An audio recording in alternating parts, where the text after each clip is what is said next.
Hello friends, कैसे हैं आप लोग। उम्मीद करती हूँ अच्छे होंगे। तो फिर से मैं आपके लिए कुछ ऐसा टिप्स लाई हूँ जो आपके घर के कामों को बहुत ही आसान कर देगी, साथ ही साथ आपके पैसे और समय दोनों की ही बचत करेगी। तो चलिए देरी किस बात की, शुरू करते हैं।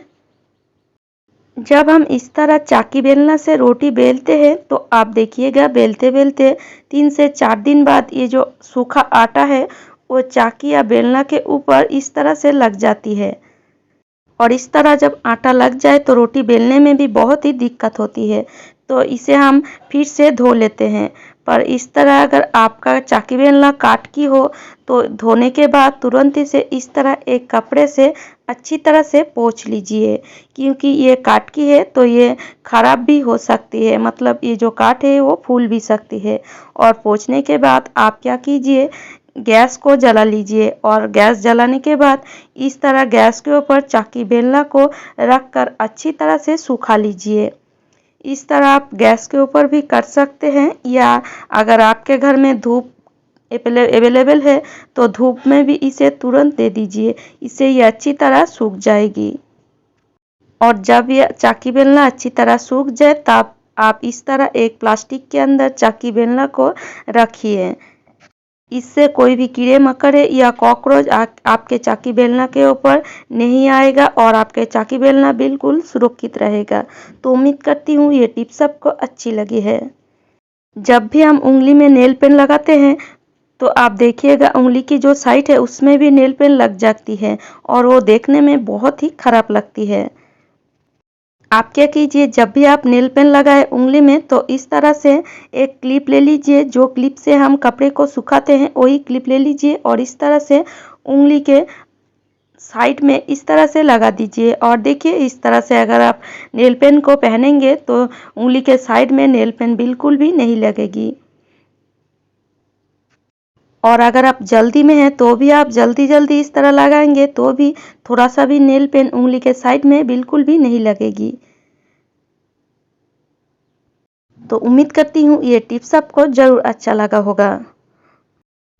राइस बनाने के बाद ये जो राइस की जो पानी होती है उसको हम बेकार समझकर फेंक देते हैं।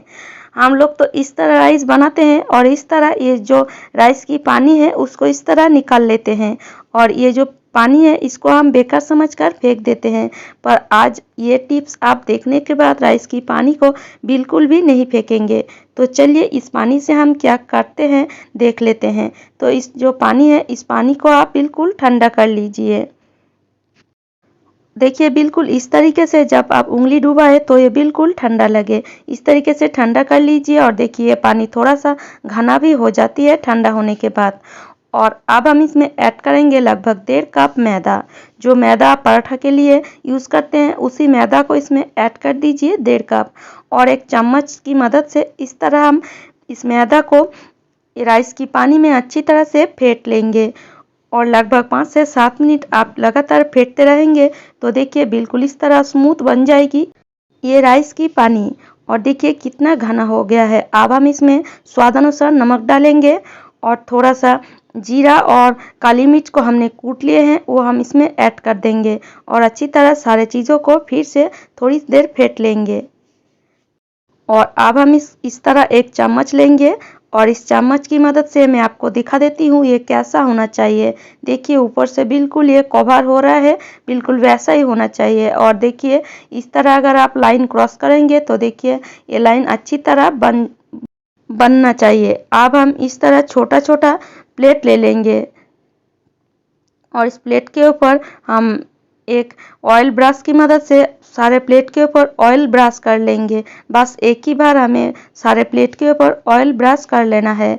आपके घर में इस तरह जितना भी प्लेट है वो आप ले लीजिए।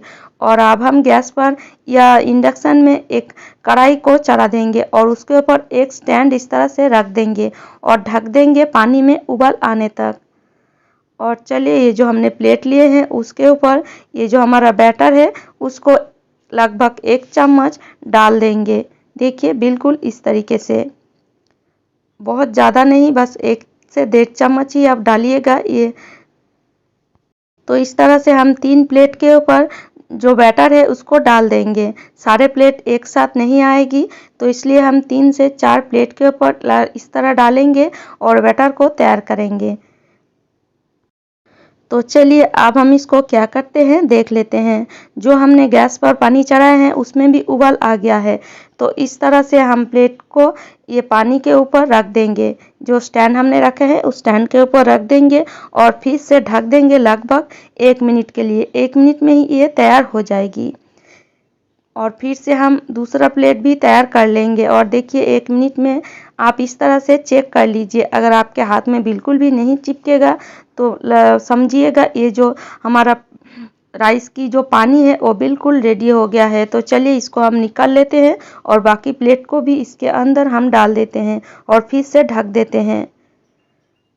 तो चलिए ये जो बैटर है उसको हम निकाल लेते हैं। देखिए ये जब आप थोड़ा सा ठंडा हो जाए तब आप इसको निकाल लीजिए। ये बहुत ही अच्छी तरह से इजी निकल जाती है। देखिए बिल्कुल इस तरीके से। और ये क्या बना है चलिए आगे आपको दिखा देती हूँ। तो इस तरह हम सारे जो बैटर है उसको बना लेंगे और एक थाली या बड़ा सा जगह में इसको निकाल लेंगे। और इस तरह चम्मच की मदद से आप इसे इजी ही निकाल सकते हैं। तो लीजिए फ्रेंड्स, हमने जो सारे राइस की पानी है उसको बना लिए हैं और इस तरह एक कपड़े के ऊपर बिछा दिए हैं। आप देख सकते हैं ये देखने में कितना बढ़िया लग रहे हैं। तो आप कई लोग तो समझ ही चुके होंगे, ये हमने पापड़ बनाए हैं और इसको आप धूप में 1 से 2 दिन सुखा लीजिए या फैन के नीचे 2 दिन सुखा लेंगे तो इस तरह बहुत ही बढ़िया और टेस्टी पापड़ बन जाती है। देखिए ये देखने में कितना बढ़िया लग रहे हैं।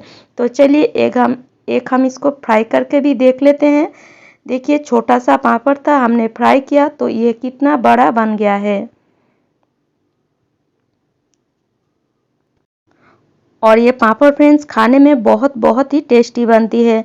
तो आप इस तरह राइस की पानी को बिल्कुल भी ना फेंक कर बहुत ही आसानी से पापड़ बना सकते हैं और पूरे साल भर इसको स्टोर करके रख कर इंजॉय कर सकते हैं।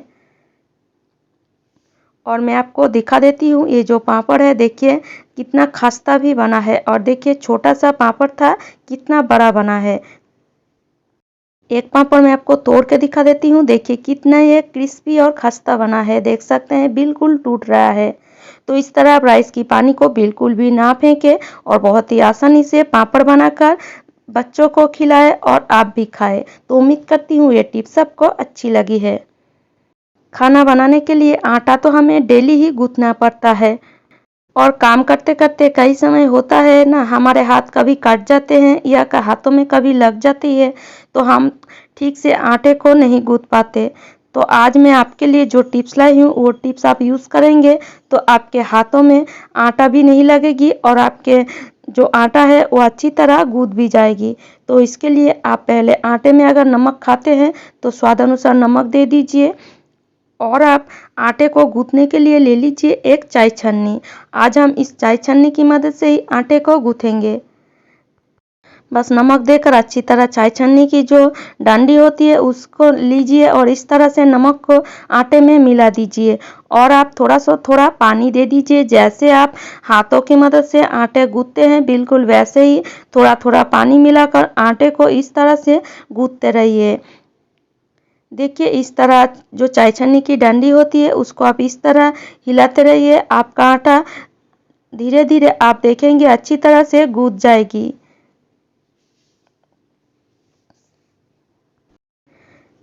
देख सकते हैं फ्रेंड्स कितनी बढ़िया तरीके से ये आटा गूंथ रही है। हाथ भी नहीं लगाना पड़ा और हमारा जो आटा है वो बहुत ही बढ़िया तरीके से गूंथ गई है। तो इस तरह आप एक चाय छन्नी की मदद से कभी भी आटे को गूंथ सकते हैं अगर आपके हाथ में कोई भी प्रॉब्लम हो तो उम्मीद करती हूँ सारे टिप्स आपको अच्छी लगी है और अगर आपको मेरे टिप्स अच्छी लगते हैं तो लाइक शेयर और सब्सक्राइब जरूर कर लीजिएगा।